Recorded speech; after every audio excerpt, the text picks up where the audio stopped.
Hello, welcome to Tabletop CP and 14th Infantry Project Update number 4, which will likely be the last update before the end of the project because we are almost done with it.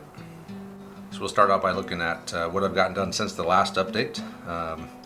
Start with the cavalry stuff. So I had these three guys, they were primed last time that we got together to do this, and I finished these three. So that's all 9 of the cavalry that are now done, mounted cavalry. I've also finished the horse holders, which came out pretty well, I think.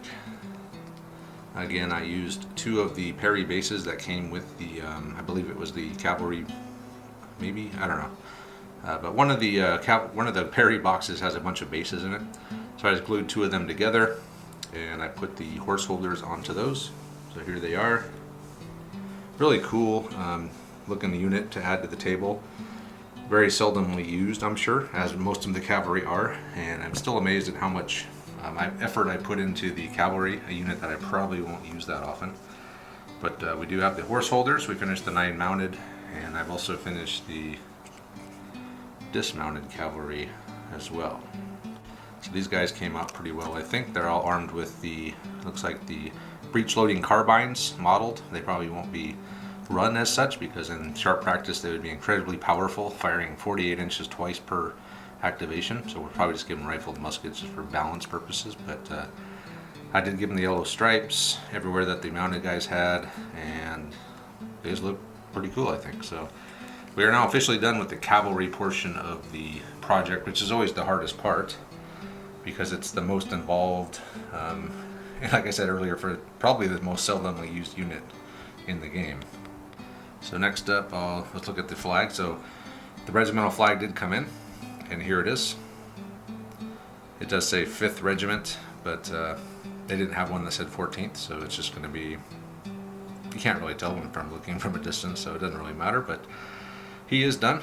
So this will be the end of my command group, as I've already had the Old Glory model, and this one has the spike on it. It's a different spike. The original spike that I super glued on broke off, of course, because I was careless with it. So I cut this off of a spear from, I believe, a Numidian, and just glued that on there. So that will do it for the command group. And I have finished Berdan Sharpshooters as well. Or not Berdans, I'm sorry. They're not going to be Berdan. Berdan is not in the force. These are the 2nd U.S. Sharpshooters. So these guys are a little different. As you can see, they're in green. I gave some of them the standard Union pants, though, just to add a little bit of variety. You know, maybe their pants got ripped and they just went to the supply sergeant and got some new pants, and this is all he had. So 3 of them have the blue pants like the regular troops. The rest are going to be just all in green. So it came with 6. I added a plastic infantryman from the Perry box to make the 7th. And this guy is going to be the leader. And I may try to paint some sergeant stripes on his jacket. I don't know. I know he's the leader, but it would look kind of cool to have actual stripes on his coat instead of just knowing which one is which in my head. As far as rules for these guys, I don't know. I'll probably just run them as regular light infantry skirmishers with rifled muskets, but give them the good shots rule, which will give them 1 extra shot, just to represent their better shooting ability. Moving on, so I did mention in the last video that my buddy Steve was sending me some Irish. So these are from Raven's Banner Games, and I have 2 groups of these. This is the first group. They're going to be in great coats, and I think they came out pretty well. They're all in the shoulder shift pose, except for this guy back here, but they're metal, and they're pretty well detailed. Size wise, they're a little bit smaller than the Perry, but not super noticeable, especially inside the tray. But yeah, they came out pretty good. I think I used the, what was it, Vallejo Royal Blue, I believe, for the greatcoat. Standard color for the pants and standard color for the kepi. But yeah, we got our first group here, so we're going to wind up having 6 groups of line instead of 5 as I had in the original plan.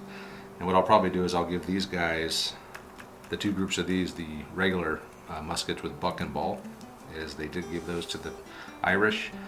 Not through the whole war, but just to add some variety to the types of units that the Union can field. I'm going to have a few that are in armed with regular muskets, just to match up game balance wise with some of the rebel choices. And then lastly, another thing that Steve sent was this 10-pounder Parrot Gun for artillery. And I've decided to go with this instead of the plastic Perry one. I do have 3 of those, and I probably will add another Union cannon and another Confederate cannon to both cannon each to each force. Just because I don't think that having 2 cannons in this period, late black powder period, would be that big of a advantage as it might be in earlier periods when everyone's armed with muskets. Because everyone's already shooting 48 inches anyway, most of the guys, so having a couple 10 round cannons, not a huge deal. So these are again the Ravens banner guys, and they are the Irish, or at least they're wearing the great coats, and they are in firing pose. So I've added some red striping on the pants, some red to the hats just to give them that artillery look, and I used a whisk from the broom to make the lanyard. Didn't even paint it. I guess I should, but it looks sort of leathery, so I'm going to just go ahead and leave it like that. So that is what I have done since the last update. Next on the bench is my last unit. The last thing I'm going to do for this project, I still have more. Steve also sent me a Irish command group, and I have ordered the flags from GMB, the Irish regiment flags, the really bright green, cool looking Irish regimental flag, plus another Old Glory. So I have a full command group for that: musician, sergeant, officer, and 2 flag bearers, which are also in the great coats. And I will do those guys because I'll be able to run some Irish units with Irish big man if I so choose. But yeah, the last group that I really need to do to finish this project and have them on the table playing is this group of Irish guys. So the second group of Irish guys will give me 6 total groups of line troops. And that will be it for this project. So let's go ahead and put everything together that we have so far and see what it all looks like. Okay, here they are. The 14th Infantry is complete. The 14th part. The project itself is not until I finish this last group of Irish line troops, but the 14th proper is done. So we have our 4 main groups here of infantry armed with rifled muskets. We have our 3 groups of skirmishers, so regular skirmishers. We have our sharpshooters, another group of regular skirmishers, each with a leader, a level 1 leader.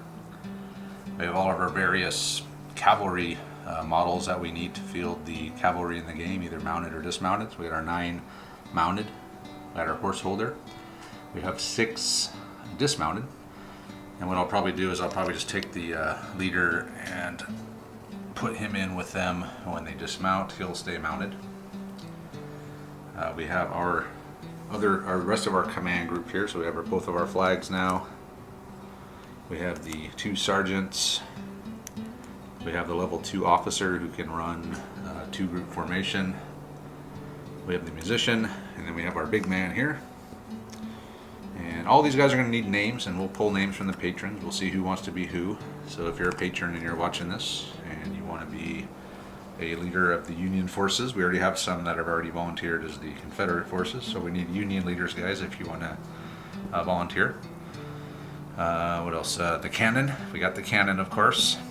One of the cannons. We may add another cannon to this as well from the Perry plastic box. And that will probably do it. So this is the last of the updates, and the next time that we get together for this, it'll be the Army Showcase, which will show the whole Army off, which won't look much different than it is now, but we'll get, as a formality, we'll do that to wrap up the build and paint part of the project, and then after that we will do our first official game against the Stonewall Brigade, and it'll be a lot of fun. So thanks for watching, guys. Thanks for following with this project as well as the other project, the Stonewall Brigade project.